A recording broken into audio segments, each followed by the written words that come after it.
Nottingham Forest were flying last season. 7th Europa League and a very hard-to-beat team with a strong manager. The most successful manager in Forest's history since Brian Clough. What a shame. It is a shame. The fans loved him, the players love him. He took them from 17th to 7th. Now they're dead. 19th. Only one win and the laughing stock of the league. Only one man is to blame for this team's downfall. A man who let his greed and ego destroy their success. Evangelos Marinakis. Let's roll things back to 2007 for a bit of context. Nottingham Forest is a club in total disarray. Forest might not be known outside of England, but you'd be wrong to assume they're a bunch of nobodies. This is a club that has won 4 League Cups, 2 FA Cups, and a league title in its history. But most impressive of all, Forest won 2 back-to-back Champions League titles under Brian Clough in the late 1970s. That's impressive. They even have a European Super Cup to their names. This history proves that Forest is a club with tons of potential, yet for all that, they've been languishing in League One for 3 years. The English Third Division, calling it a fall from grace would be very, very dangerous. Forest managed to climb to the Championship, the Second Division, by the end of the 2007-2008 season, but they're still miles off their former glory years. The Championship is known for being a hard league to get out of, and Forest are stuck there for 14 more years, making it over 20 years since they last played in the Premier League. It's only in 2017, when Forest fans feel like all hope is lost, that they see the light at the end of the tunnel. A man by the name of Evangelos Marinakis has come to the rescue. Marinakis is a Greek shipping magnate and the owner of Olympiakos, one of Greece's top football teams. He's known for being super ambitious and for pumping money into his ventures to guarantee success. When he buys Nottingham Forest, he makes his intent clear. The goal is for Forest to play European football in 5 years' time. That's a big claim. Marinakis doesn't do half measures. He wants to win big or die trying. Forest fans love the ambition, even if they think it's a pipe dream. Let's get into the Prem first. So Marinakis makes sure they do just that. In 2022, after finishing 4th and winning the playoffs, Forest finally get back into the top flight after what felt like an eternity. The fans are delighted, but Marinakis is just getting started. He starts investing heavily into the club. Forest signs so many players, people start joking that they'll have to have a revolving door in the changing room. It's a bold, crazy strategy, but Marinakis is determined to make sure they stay up. Among the many signings are a few highlights: Morgan Gibbs-White, Brazilian wonderkid Danilo, Taiwo Awoniyi, Neco Williams. In total, the clubs buy or loan 20 players, not including free transfers. Steve Cooper is in charge of this massive Forest squad and, to his credit, achieves the objective of the season: stay up. Forest finished 16th, just about saving themselves from relegation in what was a very competitive league. But if Cooper wants to keep Marinakis' favour, he needs to show he's made of sterner stuff. The following 2023-2024 season, things begin to unravel, with Forest picking up just 1 win in 13 games. The owner kicks Cooper out in December and appoints former Wolves manager Nuno Espirito Santos in his place. This appointment is both the start of Forest's meteoric rise and the inflation of Marinakis' ego. The latter would prove to be the club's downfall. Nuno had built up a decent reputation in the Prem. A few seasons ago, he'd made Wolves into a tough team and kept them high up the table. His move to Tottenham in 2021 was a disaster, as the club sacked him just 7 league games into the season. Most fans understood this was more Spurs finding their feet after falling out with Mourinho than Nuno really underperforming. So Nuno still held out hope for a future job. After a brief spell at Al Ittihad out in Saudi, he returned to England to take charge of Nottingham Forest. Marinakis admired Nuno's tough, well-structured play style that made his teams hard to beat. Nuno knew how to coach his players defensively and get them into shape, which the Forest players desperately needed. So Marinakis tells Nuno, get to work. Time to see some magic. Forest doesn't magically turn into prime Barcelona overnight. They still struggle in most of their games, but they're building a resilient structure they can use as a foundation. Highlights include crushing Newcastle 3-1 on Boxing Day and a 2-1 win over Man United, The first victory over the Mancunians in nearly 30 years. Teams begin to fear going to City Ground as the Reds have built a strong defence backed up by a rowdy crowd. The place can easily become a cauldron. Forest stay up, finishing 17th in 2023-24. Nothing dazzling, but the job gets done. Marinakis decides to give Nuno more time to see if he can continue building the team up. Remember, European football is the goal. That means climbing from 17th all the way to 7th at the very least. It's time for Nuno to really show what he's made of. Most Prem fans have Forest tipped for relegation, so Nuno and his boys have a point to prove. This was going to be their year. The first couple of games are okay.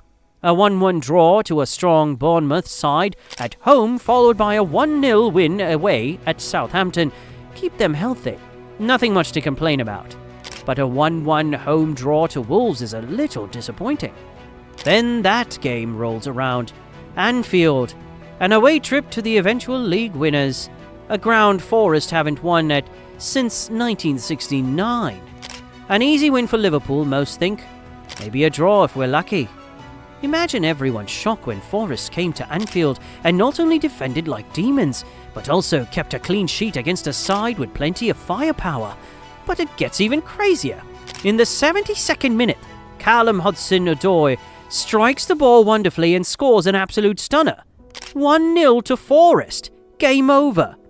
It's a massive win and sets the stage for the rest of the season. Nuno has made Forest into a powerful defensive unit, well coached and threatening. On top of that, Chris Wood, a striker most think of as just another burly target man, turns into the New Zealand R9. It doesn't matter where he gets the ball. Wood can shrug off any defence and get the ball in the back of the net with pitch-perfect finishes. They do the double over Spurs, Man United and West Ham. They rip Brighton to shreds, 7-0 at home. Nobody can believe it. But Nuno's Reds battle not just for the top 6, but for the top 4. The fans start to dream of not just a Conference League finish, or even a Europa League finish, but a potential return to the Champions League. Forest's form drops toward the end of the season, sadly due to their limited squad, but they still manage a very respectable 7th place finish, securing Europa League football. In just one full season, Nuno has catapulted the team to stardom. Their dreams have come true. Most figure they can only get better. But fans start to take note of more than just Forest performances during the season. Something or someone has also been making a name for himself at City Ground. This would prove to be Forest's downfall. And stands in front of that Trent end. Forest, the team, are respected for their performances. Forest, the club, however, are seen as villains. Why? Evangelos Marinakis. The Forest owner is seen as a real character. To put it mildly, Marinakis has no issue making his grievances known and throwing his weight around. While most Prem owners sit back and let everything play out, this guy is literally on the pitch after the full-time whistle, yelling at referees for their decision-making. After the game against Luton, he has the club come out and directly berate the PGMOL for its poor officiating. We told them the ref was a Luton fan, they say. It's unheard of. It gets even worse, though. After Fulham had City their first defeat at City Ground in September, Marinakis goes so far as to spit on the ground as referees head past him in the tunnel. It's totally out of order, even for a man like Marinakis, which earns him a 5-match stadium ban. People start to realise that the Forest owner has a serious temper and attitude problem. Tottenham fans in particular begin to hate the guy. Spurs look to sign Morgan Gibbs-White in the 2005 summer window, and everything looks like it's set in stone. The players agreed to terms. Spurs pay the release clause. Romanos typed out the "Here we go" tweet. Then, out of nowhere, Marinakis steps in at the very last moment. He calls off the transfer, saying that the club can't do anything without his say-so. Gibbs-White signs a new contract at Forest, and the whole thing falls apart. It's highly unusual and seems very much like bully behavior on the owner's part. It doesn't help that people start bringing up Marinakis' less than stellar track record of controversies as a business owner. even during his time at Olympiacos, painting him in a very bad light overall. It's one thing when your owner has a bad reputation, but is still defending your club. Sure, Forest fans might not find the guy pleasant, but at least he's got Forest's interests at heart, right? Well, things take a turn at the end of the 2024-2025 season. After a tough 2-2 draw to Leicester at home when they're chasing a Champions League spot, Marinakis heads down to the pitch and gets into a heated argument with Nuno while the players are still walking off the pitch. No matter what an owner thinks about his team, they're never meant to show such division like that. The Forest fans aren't impressed. The arguments continue throughout the transfer window. Nuno makes his grievances known, saying that he isn't getting the backing he needs. He even flat out comes out and says that their relationship has totally broken down. Then the dam breaks. On the 31st of August, Forest lose 3-0 at home to West Ham after being on top for most of the 90 minutes. It's a nasty, nasty defeat, but not the end of the world. Nuno has built up plenty of credit in the bank, and there's only 3 games into the season. There's still plenty of potential for growth. That's what everyone thinks anyway.